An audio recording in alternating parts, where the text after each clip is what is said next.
Bienvenue à vous si vous nous rejoignez sur le plateau de la matinale de TV Vendée. Aujourd'hui, c'est mardi, nous sommes le 11 février. Nous sommes d'ailleurs le deuxième vrai jour de vacances scolaires, comme diraient mes enfants, parce que le week-end, ça ne compte pas, au cas où vous ne seriez pas au courant. Nous sommes avec Antoine en votre compagnie pour les 26 prochaines minutes. Nous allons donc faire le tour de l'actu 100% Vendée de ce jour. Et côté actu, eh bien, je vous propose de partir dans les coulisses du SDIS de la Vendée. Les pompiers ont reçu il y a quelques jours une partie des élus de nos communes pour leur présenter les innovations technologiques qu'ils utilisent en intervention. L'idée derrière, c'est de bien se comprendre pour bien collaborer ensuite sur le terrain en cas d'accident. Nous irons aussi au Poiré-sur-Vie ce matin, car chez les Marionneaux, on se prépare au salon de l'agriculture. Le SIA ouvre ses portes dans 10 jours à présent, et même s'il n'est pas assuré de pouvoir y concourir, Sergent, qui est un taureau plutôt habitué au concours depuis sa naissance, eh bien Sergent se fait une petite beauté avant le grand rendez-vous. Enfin, préparez votre plus belle voix et vos meilleurs arguments, puisque je vous propose de découvrir ce matin la finale départementale du concours Bien parler pour réussir, une édition qui s'est tenue pour la première fois dans l'hémicycle du conseil départemental. Et une fois n'est pas coutume, nous pourrons ainsi citer Voltaire dans la matinale de TV Vendée. Sur tvvendée.fr, cette fois-ci, je ne peux que vous inviter à aller réécouter l'entretien que nous avons eu ce matin sur l'antenne avec Denis Van Winberg et Emmanuel Cousin, nos deux skippers vendéens qui sont encore en lice dans le Vendée Globe. Et oui, la course est loin d'être terminée. Ils nous ont donné quelques nouvelles en visio pour cet entretien exclusif à retrouver sur notre site internet et notre chaîne YouTube. Les informations pratiques de ce 11 février, eh bien, c'est derrière moi que ça se passe, avec une carte. Une carte, Antoine. Merci. Une carte avec un temps gris, mais plutôt doux, surtout cet après-midi. Ce matin, la Vendée est coupée en deux. Avec au nord, vous avez des bancs de brouillard sur un bon tiers nord quand même de la Vendée. Au sud, un ciel bouché, 3 degrés dans les terres. Et 6 sur le littoral. Cet après-midi, le gris va se généraliser, les brouillards vont se lever et une différence significative de température entre les terres et la côte, puisque nous aurons à l'est 7 degrés du côté de Pouzeau, jouant encore des herbiers, et 12 degrés si vous êtes au Sable d'Olonne ou à la Tranche-sur-Mer. Nos horaires de marée et de passage du Gois pour ce mardi. Eh bien, la basse mer, c'est en milieu de matinée, à 10h07 au Sable, 10h15 à Noirmoutier, du fait du coefficient. Je ne peux que vous inviter à vous rapprocher au mieux de cette basse mer pour travailler et traverser, surtout en toute sécurité. C'est un lapsus révélateur. Pour traverser le Gois en toute sécurité, donc autour de 10h15. La prochaine pleine mer, elle, c'est à l'heure du goûter, 16h22 à Noirmoutier, 16h30 au Sable d'Olonne. Les marchés, puisqu'on parle de goûter, tiens, eh bien vous pouvez aller du côté de Chantonnay jusqu'à 12h30 sous les Halles. Au Luc-sur-Boulogne, ce matin aussi, place du Sénéchal, enfin à Talmont-Saint-Hilaire. C'est notre 3e exemple du jour, c'est jusqu'à 12h30, place du Perret. Souhaitons une bonne fête aux Héloïse, aux Théodora, à tous leurs dérivés. Bonne fête les filles. Si février est chargé d'eau, le printemps n'en sera que plus beau. Notez que le soleil est d'ailleurs avec nous, derrière les nuages, mais il est avec nous jusqu'à 18h24 aujourd'hui. Nous gagnons 3 minutes de soleil et une petite info éphéméride pour vous donner des idées de promenade. Sachez que ça s'est passé un 11 février. Bernadette Soubirou témoigne d'une apparition de la Vierge Marie à la grotte de Massabielle de Lourdes. Alors oui, je sais, Lourdes, ça n'est pas en Vendée, c'était en 1858, il y a 167 ans, mais en Vendée. Est-ce que vous saviez que nous avons plusieurs répliques justement de cette grotte de Lourdes? Et là, je vais vous citer plein d'idées de balades. Vous pouvez aller au Poiré-sur-Vie, au Lange-Génusson, à Cugan, à Saint-Révérend ou encore au Sable d'Olonne.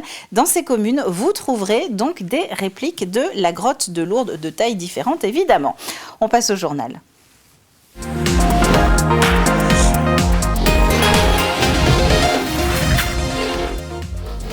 Un journal que nous commençons avec un mot de santé. C'est la fin du plan blanc à Challans. La direction a annoncé hier lever la mesure suite au retour à un nombre dit acceptable du nombre de patients. Le plan blanc, pour mémoire, c'est un dispositif d'urgence pour gérer des situations sanitaires exceptionnelles. C'est le cas cet hiver, notamment avec l'épidémie de grippe.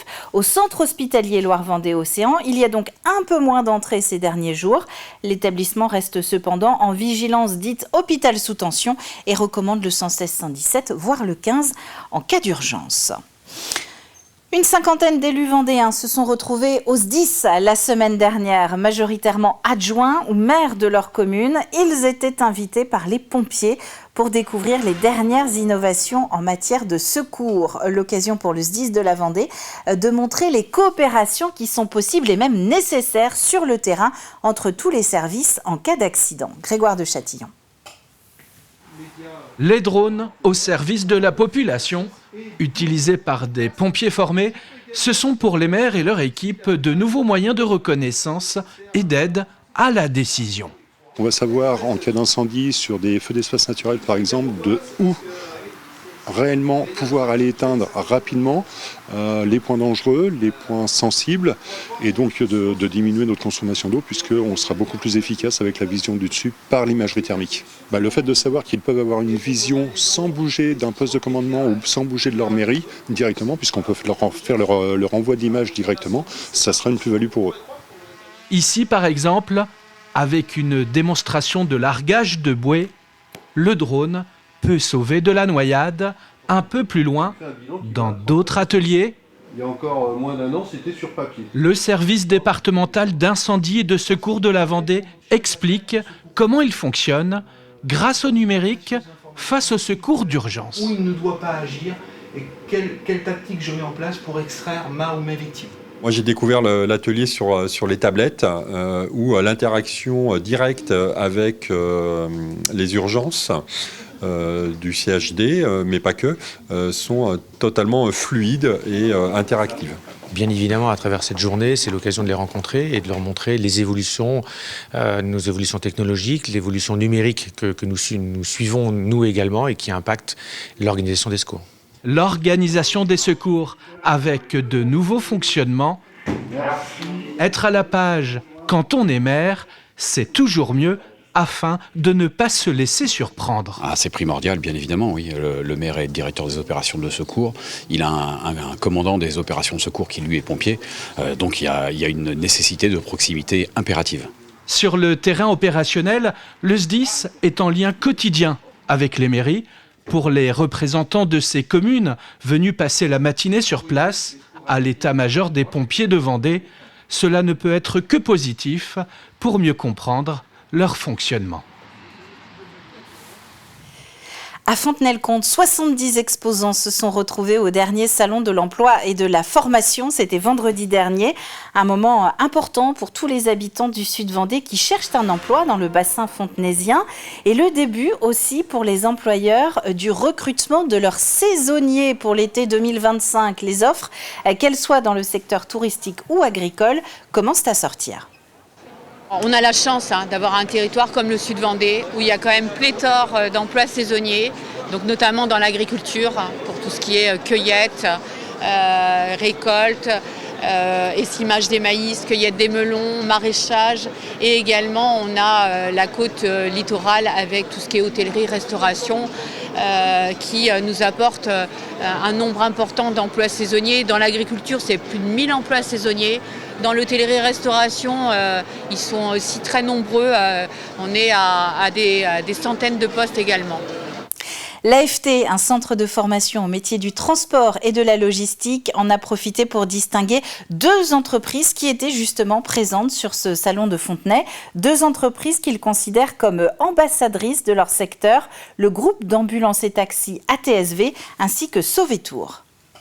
Il s'agit d'une charte de marque employeur qui s'appelle les ambassadeurs de l'emploi transport logistique, donc qui a été créée par l'AFT, association de la branche professionnelle, pour mettre en avant les entreprises qui s'engagent pour promouvoir les métiers. C'est une reconnaissance de la branche, du fait de leur action de marque employeur, du fait qu'ils sont vraiment des ambassadeurs de leur profession pour aller, comme ils le font ici d'ailleurs aujourd'hui, orienter, promouvoir les métiers, qui sont des employeurs de qualité, et également en termes de recrutement pour les candidats qui arrivent, mais également pour les salariés qui sont déjà chez eux. Direction Compiègne à présent, près de Saint-Gilles-Croix-de-Vie. La commune rétro-littorale a inauguré ce week-end la restructuration de son complexe sportif. C'était le projet phare de la nouvelle équipe municipale élue en juillet 2020. L'idée était de proposer des installations sportives à Compiègne même pour faciliter leur accès à toutes les personnes qui ne peuvent être autonomes dans leurs déplacements, à commencer par les plus jeunes habitants de la commune. La satisfaction était donc de mise à l'inauguration. C'était même une grande joie à la fois pour la jeunesse mais aussi pour les aînés puisque nous avons une part d'aînés. Et on est effectivement sur 11 associations sportives qui représentent 1550 licenciés ou adhérents, donc un tiers de la population, et ils attendaient avec impatience cet équipement. On a la salle de tennis de table qui a été agrandie, mais elle n'est pas que tennis de table, puisqu'on accueille le sport santé, tel que la Zumba, le Fit Gym avec le club de judo. On y a la grande salle de sport, de basket et de tennis rebond, enfin voilà, beaucoup de sports, et un tout nouvel espace jeunesse à destination des 11-20 ans, pour les accueillir dans les meilleures conditions pour construire leur avenir. Le salon de l'agriculture ouvre ses portes dans 10 jours. Salon à Paris, évidemment, ce sera le 22 février. D'ici là, les éleveurs, notamment, se préparent et préparent leurs animaux. Je vous propose donc d'aller au Poiré-sur-Vie chez les Marionneaux. C'est l'heure du shampoing pour Sergent, un taureau charolais de 4 ans. Sergent est un habitué des concours quasiment depuis sa naissance. La petite particularité de cette année, c'est que Sergent n'est pas assuré de participer au concours. Il est en réserve et va donc servir de joker. Grégoire de Châtillon. C'est le moment de la douche pour ce beau bébé. Sergent est un taureau de 4 ans qui affiche un poids de 1600 kg. Depuis le mois de septembre dernier, il est nettoyé tous les 15 jours, comme ça, à l'eau et au pec citron, idéal pour dégraisser le poil. La queue, sans surprise, c'est la partie la plus difficile à décrasser. La bouse ou la terre se colle dans les poils et font des espèces de nœuds comme dans les cheveux on peut avoir ou des choses comme ça, et sauf qu'il y a de la terre ou de la bouse emmêlée avec, donc il faut prendre patience et démêler petit à petit. Cette bête de concours, arrivée deuxième de sa catégorie charolais l'année dernière à Paris, est quoi qu'il arrive, préparée comme un champion pour le salon de l'agriculture. Eh bien aujourd'hui en fait Sergent est réserve, donc réserve c'est comme le premier remplaçant d'une équipe. En effet, cette année Sergent ne fait pas partie de la première sélection de sa race pour le salon, mais tout est possible pour le charolais. Aujourd'hui, vu que Sergent est réserve, il peut être appelé. Donc, malheureusement, pour un autre, par exemple, un taureau qui boite ou qui a un problème. Il y a quelques années, on m'a rappelé cette anecdote, il y avait une vache qui était réserve et qui a fini championne à Paris cette année-là. Ils sont aux petits soins pour lui, un peu comme pour un athlète en attente du sésame pour les Jeux Olympiques. Sergent et son staff n'apprendront qu'au dernier moment si le Salon international de l'agriculture à Paris leur est ouvert cette année. Et tous les espoirs sont donc encore permis. Terminons à l'hôtel du département à La Roche-sur-Yon où s'est tenu il y a quelques jours le concours Bien parler pour réussir, une compétition d'éloquence qui existe depuis 20 ans. Les lycéens participants ont 7 minutes pour convaincre le jury et le public. Ils étaient 26 candidats cette année, issus de tous les lycées du département. Alors nous avons bien sûr une grille d'évaluation et nous nous attachons surtout à l'implication du jeune dans ce qu'il exprime, la réflexion qu'il a eue sur le sujet et sa volonté de nous convaincre. C'est ça qui nous importe. Il ne s'agit pas de faire une expression théâtrale, il s'agit vraiment d'être soi et d'exprimer ce que l'on pense. C'est une première dans l'hémicycle et c'est une première en public, donc nous sommes absolument ravis pour les candidats que ça se déroule dans l'hémicycle du conseil du département, puisque c'est une finale départementale. Je pense que c'est très important de bien parler parce que ça nous permet de nous exprimer, de trouver les bons mots pour dire ce qu'on pense vraiment.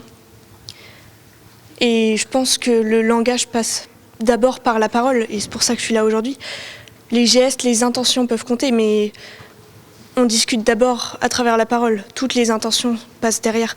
Donc oui, bien sûr, c'est très important de savoir bien parler pour réussir. Et le sujet 2025 était donc une phrase de Voltaire. La discorde est le plus grand mal du genre humain et la tolérance en est le seul remède. Citation issue du dictionnaire philosophique de Voltaire.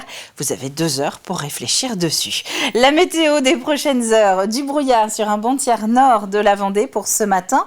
Partout ailleurs, un ciel très nuageux. Les nuages vont d'ailleurs prendre le dessus cet après-midi et recouvriront intégralement la Vendée. Pour le moment, nous nous sommes réveillés avec 3 degrés du côté de Montaigu, 5 à La Roche-sur-Yon et Fontenay-le-Comte, 6 du côté des Sables d'Olonne. Nous allons basculer dans la deuxième partie de cette matinale et commençons par prendre la mer.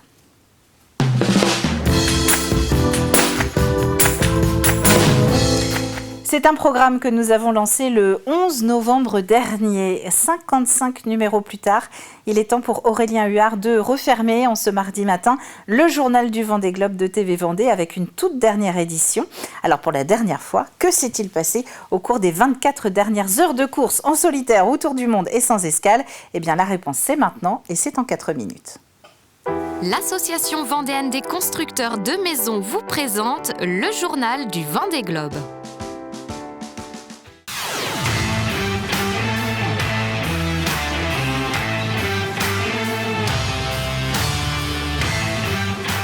Un dimanche riche en arrivées et en émotions. Ce 9 février a été marqué par le retour aux Sables d'Olonne du groupe de 4 skippers qui se livraient bataille depuis de nombreux jours. Bataille remportée à 10h36 par le japonais Kojiro Shiraishi qui boucle son 2e Vendée Globe. Il termine 24e après 90 jours, 21h et 34 minutes de course. 1 heure plus tard, c'est le phénomène de cette 10e édition qui franchit la ligne d'arrivée. Violette d'Orange, sur son IMOCA Devenir, en termine avec son tour du monde et devient, à 23 ans, la plus jeune concurrente à finir un Vendée Globe. Sur l'eau et surtout le long du chenal, un nombre impressionnant de spectateurs sont présents pour l'accueillir et l'acclamer.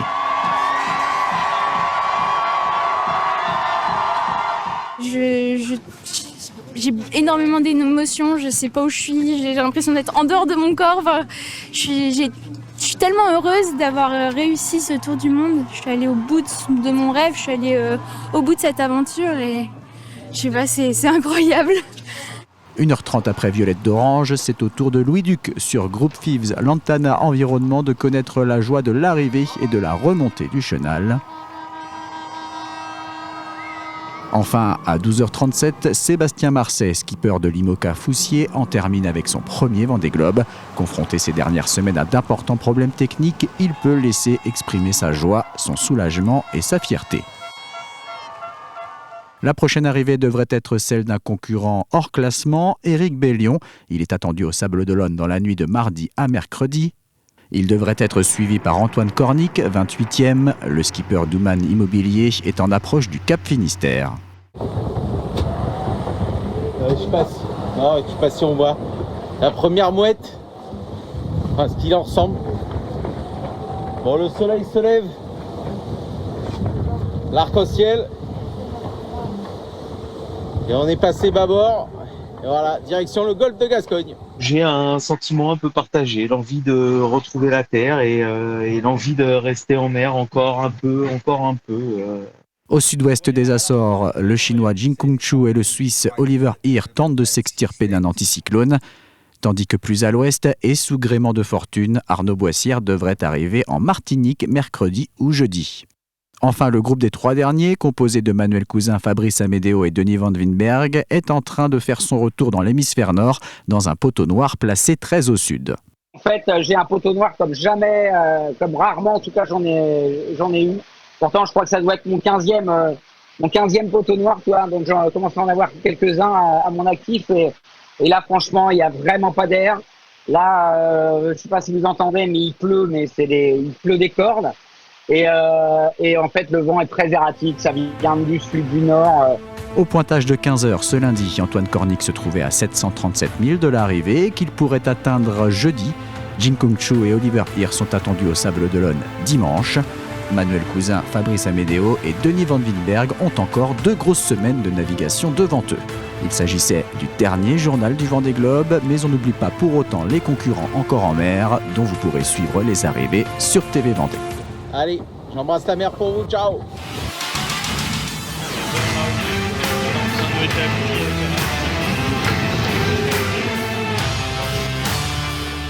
C'était le journal du Vendée Globe par l'Association vendéenne des constructeurs de maisons. Et comme le dit Aurélien, évidemment, rassurez-vous, nous ferons un point régulièrement dans les journaux de TV Vendée pour les 3 dernières semaines de course et pour suivre les 6 skippers qui sont encore en pleine mer. Sachez d'ailleurs qu'ils ont jusqu'au 7 mars prochain pour arriver. C'est la date limite qui a été fixée par les organisateurs avant d'être hors course. Mais normalement, tout le monde est dans les clous selon les dernières estimations d'arrivée. On retrouve maintenant notre carnet de route des communautés de communes de 2025.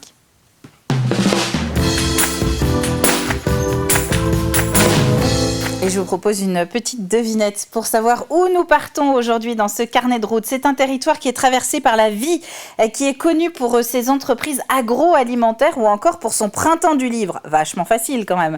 Nous sommes à Terre de Montaigu. Et oui, ce matin pour notre carnet de route, donc tour des projets de la communauté de communes pour cette année en compagnie de son président Antoine Chéreau.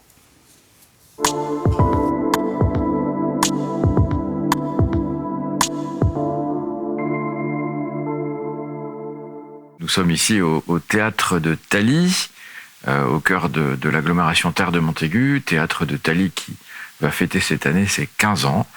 Et il me semblait que c'était le lieu approprié pour présenter mes vœux au nom de l'agglomération Terre de Montaigu à vous tous pour cette année 2025.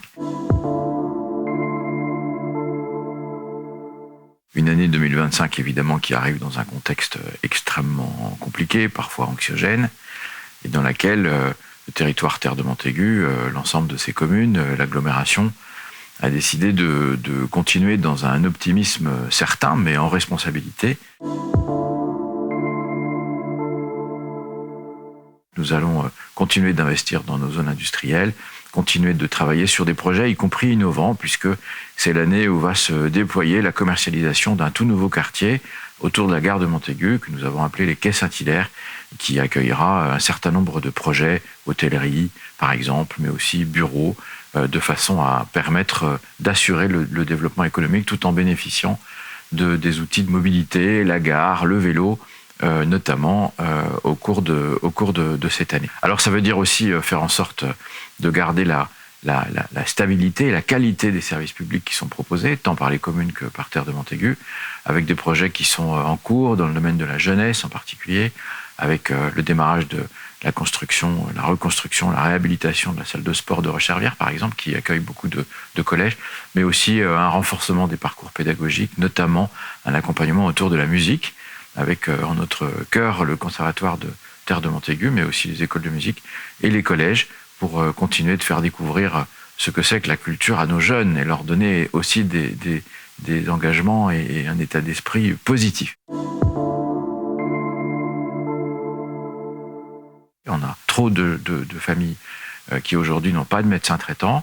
Il y a une offre déjà qui est importante. L'hôpital continue de se développer sur le site de Montaigu, mais on doit aller plus loin, et notamment pour pouvoir accueillir les patients qui n'ont pas de médecin traitant. Ce sera une priorité à la fois des communes et en même temps de celle de Terre de Montaigu.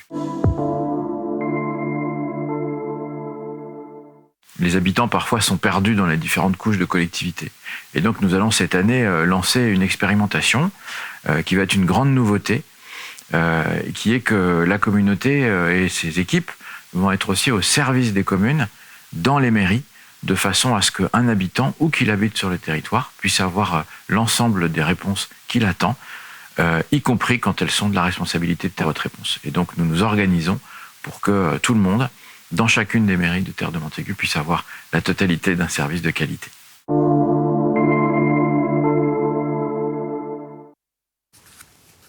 Et c'est un carnet de route à retrouver sur tvvendée.fr. Quelques images de backstage, puisque c'est le programme que vous pouvez retrouver à l'antenne aujourd'hui. David Ovinet reçoit Madjé. C'est un chanteur qui mélange chansons françaises, hip-hop, influence afro-latine. Il a déjà partagé la scène avec La Ruquetanou, Ben Mazué ou encore Sinsemilia. Et c'est donc tout au long de la journée sur TV Vendée ou encore tvvendée.fr. On fait à présent un petit point sur le jeu.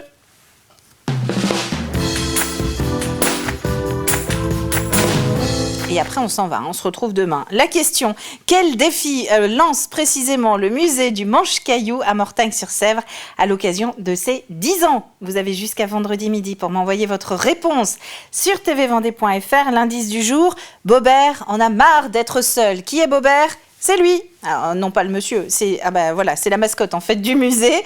C'est l'indice de ce jour. Bobert en a marre d'être seul. À la clé, c'est le voilà Bobert. Tiens, notre partenaire, c'est la Waffle Factory qui propose à l'un d'entre vous de gagner 2 menus. Le tirage au sort, c'est vendredi après-midi. C'est la fin de cette matinale en compagnie de Bobert et du musée du Manche-Caillou. On se retrouve demain dès 7h en direct sur l'antenne pour une nouvelle matinée d'actu. D'ici là, très bonne journée à vous tous. Et à demain!